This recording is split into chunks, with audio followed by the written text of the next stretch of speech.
واتل عليهم نبأ ابني آدم بالحق إذ قربا قربانا فتقبل من أحدهما ولم يتقبل من الآخر قال لأقتلنك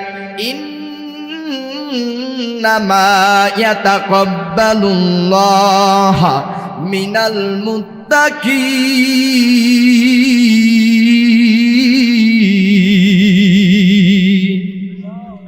আমার আল্লাহ তাআলা জানাইয়া দেয়, বন্ধু হে মুহাম্মদ, বন্ধু আমার, আপনি আপনার উম্মতদের জানাইয়া দেন, সত্য ঘটনা জানাইয়া দেন। ওয়াতলু আলাইহিম নাবা আবনাই আদম বিল হক, আপনি আপনার উম্মতদের রেখেন ওই যে আদম আলাইহিস সালামের দুই সন্তানের ইতিহাস, তাদের সত্য ঘটনা জানাইয়া দেন। মুসলমান ইমানদার, বিস্তারিত আলোচনা না, শুধু যেহেতু সামনে কুরবানি, একটু টাচ দিয়ে চলে যাইতে চাই। মুসলমান ইমানদার, নবীজিকে জানাইয়া দেয়, নবী আমার, আপনি জানাইয়া দেন আপনার উম্মতদের রেখে সেই হাবিল আর কাবিলের ইতিহাস।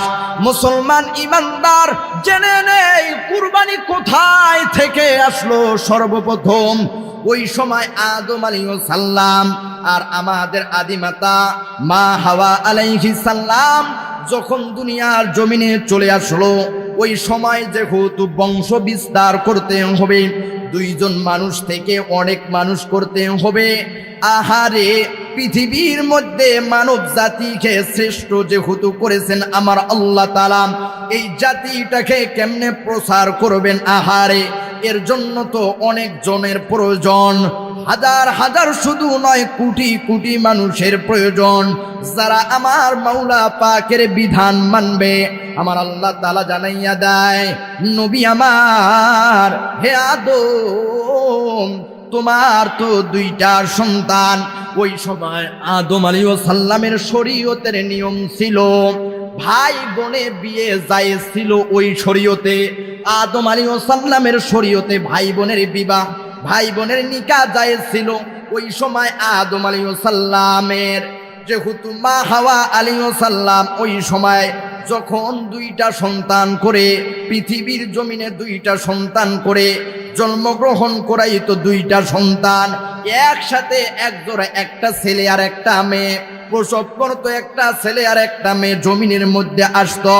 আমার আল্লাহ তাআলা এমনি এমনি করে জোড়া জোড়া আকারে সন্তান যেহেতু মা হাওয়া আলাইহিস সালামের গর্ভের মধ্যে দিয়া দেয়, যখন দুনিয়ার মধ্যে দিয়া দিল, এবার আদম আলাইহিস সালাম বললেন, যাও যাও, তোমরা এবার বিবাহ করো। কেমনে বিবাহ করবে?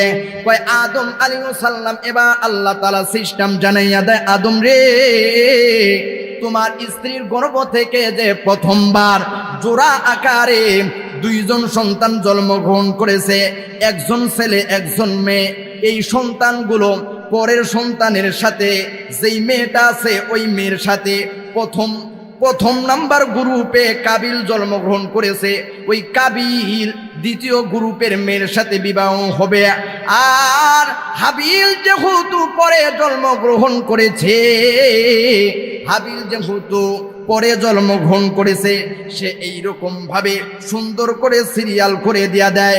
মুসলমান ইমানদার, এবার যখন বিয়ার সিরিয়াল করে দিল, যেহেতু কাবিলের সাথে যেই মেয়েটা জন্মগ্রহণ করেছে, আহারে, কাবিলের সাথে যেই মেয়েটা জন্মগ্রহণ করেছে, এ মুসলমান ইমানদার, কাবিলের সাথে যার বিবাহ দিবে ওই মেয়েটা দেখতে তেমন সুন্দরী ছিল না। কাবিল এবার কয়, না, আল্লাহ তাআলার বিধান আমি মানি না, আল্লাহ তাআলার বিধান আমি মানি না, না না, আমি আল্লাহ তাআলার বিধানকে মানি না, এই বিধান মানি না। এবার আল্লাহ তাআলা জানাইয়া দেয়, আদম রে, যেহেতু এই বিধান মানতেছে না, এবার তুমি সুন্দর করে জানাইয়া দাও, কুরবানি করার জন্য যাও, তাদেরকে বলে দাও তারা যেন ইখলাসের সাথে কুরবানি করে। যে কুরবানি, যার কুরবানিটা আল্লাহ তাআলার দরবারে কবুল হবে, সে ওই সুন্দরী মেয়েটাকে বিয়া করবে। আহারে, দেখেন তো দেখেন এবার কাবিল তো পাগল ছিল ওই সুন্দরী মেয়ের, তার সুন্দরী বোনের দিকে পাগল ছিল, আকৃষ্ট ছিল। এবার হাবিল ইখলাসওয়ালা, বড়ই তার ব্যবহার সুন্দর ছিল। হাবিল যেহেতু এমনে এমনে করে অনেক কিছু চোরাইতো রাখাল ছিল, সুন্দর করে রেখে আসে পশুকে। আল্লাহ তাআলা এমনি করে হাবিলের কুরবানিটা কবুল করে নাই, কিন্তু কাবিলের কুরবানিটা কবুল করলো না। তার মনের ভিতরে ছিল কুরবানি কবুল হোক বা না হোক, আমি সুন্দরী মেয়েটাকে বিয়ে করব, আমার সুন্দরী বোনটাকে বিয়ে করব। সে আল্লাহ তাআলার আইন মানে না। এবার যখন এই আইন দিয়া দিল, এই কাবিল যাও যাও, তোমার সাথে যার বিবাহ দেওয়ার কথা আল্লাহ তাআলা বলেছে, কুরবানির মাধ্যমে ফয়সালা হয়ে গেল, যাও যাও ওই বোনকে তোমার বিবাহ করে। কই না না, আমি মানি না। এবার তার ছোট্ট ভাইকে জানাইয়া দেয়, কলা লা আকতুলান্নাক, এই তুমি জেনে নাও, তুমি আমার ছোট্ট ভাই, তুমি সুন্দরী মেয়েকে বিবাহ করবা, আমি এটা মানতে পারবো না, আমি তোমাকে হত্যা করে ফেলবো। হাবিল জানাইয়া দেয়, ইন্নামা ইয়াতাকাব্বালুল্লাহু মিনাল মুত্তাকিন। জানাইয়া দেয়, ভাই আমার, নিশ্চয় আপনি আমাকে মুত্তাকিনদের কাতারে পেয়ে যাবেন, ইখলাসওয়ালাদের কাতারে পেয়ে যাবেন। মুসলমান ইমানদার কাবিল এই আইন মানল না, এর জন্য তার ছোট্ট ভাইকে হত্যা করে ফেলল। মুসলমান ভাইরা আমার, প্রথম নাম্বার ইতিহাস জানতে পারলাম, আদম আলাইহিস সালাম থেকে চলে আসলো। দ্বিতীয়, এবার একটু হালকা 2-4 মিনিট টান দিয়া দেয়, আমার আল্লাহ তাআলা নবী ইব্রাহিমকে স্বপ্নের যুগে দেখাইয়া দেয়,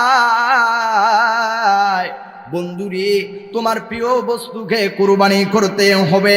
মুসলমান ইমানদার আল্লাহ তাআলার আদেশে ইব্রাহিম আলাইহিস সালাম বুঝতে পারলেন অনেক বিস্তারিত ঘটনা, অনেক বিস্তারিত লম্বা চূড়া আলোচনা, শুধুমাত্র টাচ দিয়া যায়, বুঝাইতে চাই ইখলাসের সাথে কুরবানি করতে হবে। মুসলমান ইমানদার আমার আল্লাহ তাআলা জানাইয়া দেয়, বন্ধু আমার, প্রিয় বস্তুকে কুরবানি করো। ইব্রাহিম আলাইহিস সালাম বুঝতে পারলেন প্রিয় বস্তু হইল আমার ইসমাইল। 86 বছর বয়সে, আহারে কত মায়ার সন্তান, আহারে যার সন্তান নাই ওই মানুষটা এসে কান্না করে। সেই দিন তো ঠাকুরগার মধ্যে একটা যুবক আসছে, ভাই আমার সন্তান নাই, অনেক বছর হইয়া গেল, দোয়া করিয়েন। আমি বললাম, ভাই সন্তান তো বড় বিপদ, মা বাবাকে দেখতে পারে না, মা বাবাকে গালি দেয়, তারপরও সন্তান চাও কেন রে? কই ভাই রে, যদি একটা সন্তান দেয়, ওর টাকা চাই না, কোনো কিছু চাই না, কিন্তু সন্তানটার চেহারা মাঝে মধ্যে দেখলে মনটার ভিতরে শান্তি পাবো। মুসলমান ভাইরা আমার আল্লাহ পাক যখন নবী ইব্রাহিমকে জানাইয়া দেয়, নবী ইব্রাহিম আলাইহিস সালাম জানাইয়া দেয়, কলা ইয়া বুনাইয়া ইন্নী আরা ফিল মানামি আন্নী আযবাহুকা ফানজুর মাযা তারা। হে বেটা রে, আমি স্বপ্নের মধ্যে দেখলাম আমি তোমাকে কুরবানি করেছি, বলো বলো তোমার এ মতামত কি? এর যে এই জায়গার মধ্যে বলো আমি তোমাকে কুরবানি করলাম, দেখতেছি স্বপ্নে, বলো তোমার মতামত কি? ইব্রাহিম আলাইহিস সালাম সন্তানের চেহারার দিকে তাকাই আছে, জানাইয়া দেয়, কলা ইয়া আবাতি ফাআল মা তুমার সাতাজিদুনি ইনশাআল্লাহু মিনাস সাবিরিন। কই আব্বাজান, আপনি আমাকে কি বুঝাইতে চান? বলেন কি বুঝাইতে চান? নিশ্চয় আপনি আমাকে ধৈর্যশীলদের কাতারের মধ্যে পেয়ে যাবেন। আপনাকে যা হুকুম করেছে আপনি তা পালন করেন, কোনো সমস্যা নাই। মুসলমান ইমানদার দেখেন তো কেমন ইমানদার ছিল, ইখলাসের সাথে কুরবানি করেছে, যার কারণে ছেলে কুরবানি হয় নাই। আল্লাহ তাআলার পক্ষ থেকে আল্লাহ তাআলা দুম্বা দিয়েছে, কিন্তু আমরা আজকে কুরবানি করি, হয় নিয়ত করি, আহারে নতুন জামাইয়ের বাড়িতে যদি গোস্ত না দেয়, আহারে আমি এলাকার ভিতরে সম্পদশালী হয়েছি, যদি এখন কুরবানি না দেই মানুষ কি বলবে? মনের ভিতরে নিয়ত ঠিক নাই, হালাল টাকার কুরবানি নেয়, আহারে মানুষকে দেখানো কুরবানি নাই। আহারে যদি আজকে ইখলাসের সাথে কুরবানি করতাম, আপনি আমি সফল কাম হয়ে যাইতাম। কথা বলেন ঠিক কিনা?